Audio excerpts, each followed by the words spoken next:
Ni mu gihe mu minsi mike cyane ishize Urwanda na Repubulika Iharanira Demokarasi ya Congo udasize n'igihugu cy'abaturanyi cy'u Burundi rwari rwambikanye mu muryango w'ubukungu wa CAC.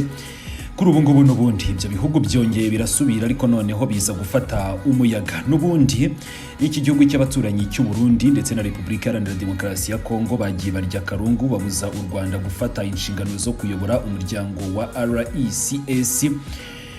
Uyu ni umuryango uharanira kugenzura ikoreshwa ry'intwaro ndetse n'ikwirakwizwa ry'izo ntwaro no aho rero u Burundi na Repubulika Iharanira Demokarasi ya Congo batifuzaga ko u Rwanda rwayobora uyu muryango, gusa byaje kurangira n'ubundi noneho bifashe ubusa u Rwanda ruhabwa izo nshingano nk'uko tugiye gukomeza tubigarukaho.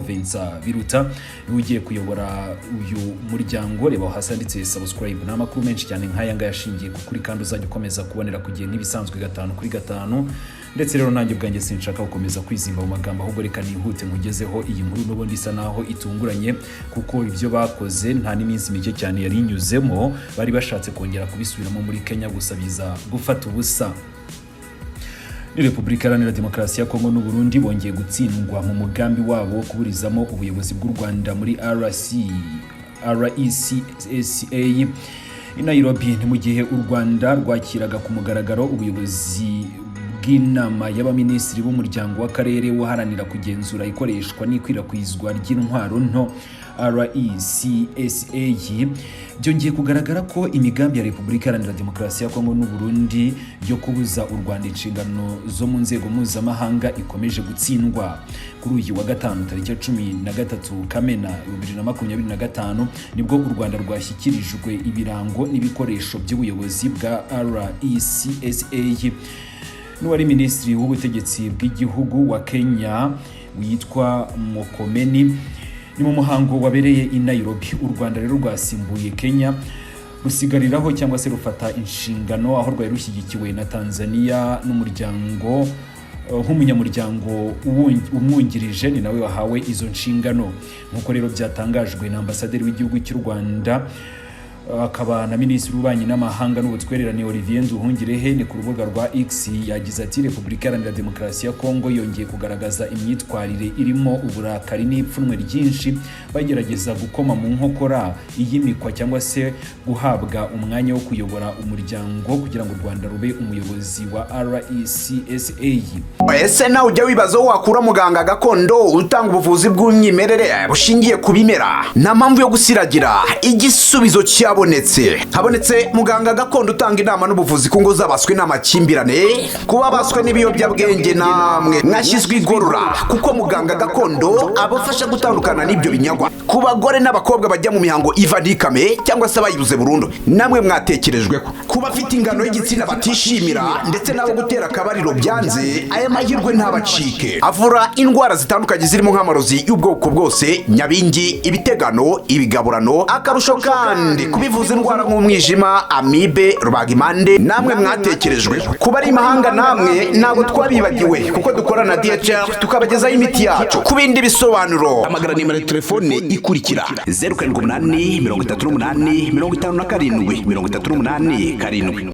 Ambasaderi Olivier Nduhungirehe mu butumwa yanditse yakomeje agira ati ni byiza rwose kubona ko nubwo Repubulika Iharanira Demokarasi ya Congo yongeye kwitotomba no gushaka kuburizamo ubuyobozi bw'u Rwanda muri RECSA, imiryango y'akarere muri Afurika itagifata nyine izo nshingano cyangwa se ngo ibogame.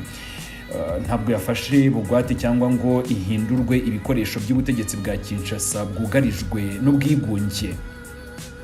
Ibi bitero bya diplomasi ya Repubulika Iharanira Demokarasi ya Congo bije bikurikira uko muri Werurwe 2024 u Burundi na Repubulika Iharanira Demokarasi ya Congo n'ubundi bongeye kwifatanya mu gukomeza gusaba ko u Rwanda rwahabwa ibihano. Ariko kandi igitunguranye ni cyabaye n'ubundi muri uku kwezi ejo bundi, ubwo bino bihugu byombi Burundi na Repubulika Iharanira Demokarasi ya Congo n'ubundi baje bagafata umwanzuro wo kuza kubutambamira cyangwa se kwitambika ubuyobozi bw'igihugu cy'u Rwanda muri CAC. Uyu ni umuryango w'ubukungu w'ibihugu byo hagati.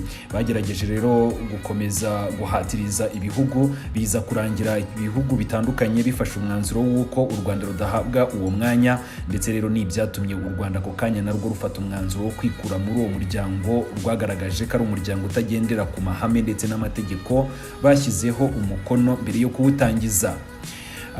Recsa ni ihuriro rigamije kurwanya ikwirakwizwa ry'intwaro nto n'iziciriritse, ni mu karere ka Afurika y'Iburasirazuba, iyo hagati niyo mu majyepfo. Kuba u Rwanda ruyoboye uyu muryango ni intsinzi ikomeye cyane muri diplomasi, igaragaza icyizere rukomeje kugaragarizwa n'ibihugu by'akarere, nubwo wenda hagiye hacamo amarangamutima ya politiki no kuba hari ibihugu bitandukanye bitishimira iyo ntambwe y'igihugu cy'u Rwanda. U Rwanda rufite ubunararibonye mu kubungabunga umutekano, gusenya imitwe yitwaje intwaro n'ubufatanye mu kurwanya iterabwoba, ibintu byagize uruhare mu gutuma rero rutoranywa nk'igihugu gikwiriye kuyobora uyu muryango. Repubulika Iharanira Demokarasi ya Congo n'igihugu cy'abaturanyi cy'u Burundi bakomeje kugaba ibitero karahabutaka ku gihugu cy'u Rwanda ku ruhando rwa diplomasi.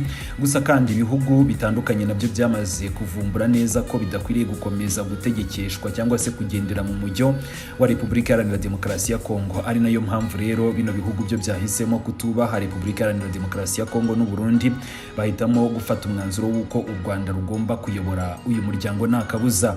Tugana ku musozo, kuba Repubulika Iharanira Demokarasi ya Congo n'u Burundi bakomeje kugwa miswi mu mugambi wo guheza u Rwanda, iki ni ikimenyetso cy'uko imigambi ishingiye ku binyoma, ipfunwe n'iterabwoba rya politiki mpuzamahanga itakibangamira imiyoborere ishingiye ku ubushobozi n'icyizere. U Rwanda rukomeje kugira uruhare rukomeye cyane mu biganiro, ubufatanye n'umutekano bw'akarere, kabone n'ubwo ruhora ruhura n'ibibazo bya politiki bijyana n'uko Repubulika Iharanira Demokarasi ya Congo yo itifuza ayo mahoro. Ngira ngo rero nuko byifashe bijyanye n'umubano w'igihugu cy'u Rwanda cyo kimwe na Repubulika Iharanira Demokarasi ya Congo. Ni iki gihugu cyo kimwe n'Abarundi kugerana n'isaha ntabwo baricara ngo bumve ko bakwiriye kwemera intsinzwi ya M23, baracyakomeje guhatiriza bifuza ko u Rwanda rutagira aho rugera, haba muri diplomasi ndetse nabo bayobozi nk'uko n'ubundi Ndayishimiye yerutse kubivuga, bifuza ko u Rwanda rwakomeza gufatirwa ibihano, dore ko Ndayishimiye avuga ko mu gihe u Rwanda rutafatirwa ibihano ngo intambara ishobora kuzagera mu karere kose. Hanyuma kandi Ndayishimiye agashyiraho n'iterabwoba avuga ko mu gihe cyose ngo iyi ntambara yaramuka ikandagiye mu Burundi ngo akarere kazahura n'ibibazo, ngo kuko nawe azahita atangiza intambara yo ku rwego rwo hejuru. Gusa rero tukivuga ku bijyanye wenda na diplomasi, ni mu minsi yashize umuryango wa CAC waguye mu binyoma by'ibyo bihugu ndetse wemera kugendera mu mujyo, ibyatumye mu by'ukuri amahanga afata uyu muryango nk'umuryango udafitiwe icyizere. Ariko kandi ku ruhande rw'uyu muryango n'ubundi wagombaga gufata ingamba zo kuyoborwa n'igihugu cy'u Rwanda, bo rero babiteye utwatsi ndetse bagumana umugambi wabo w'uko u Rwanda rugomba kuyobora uwo muryango.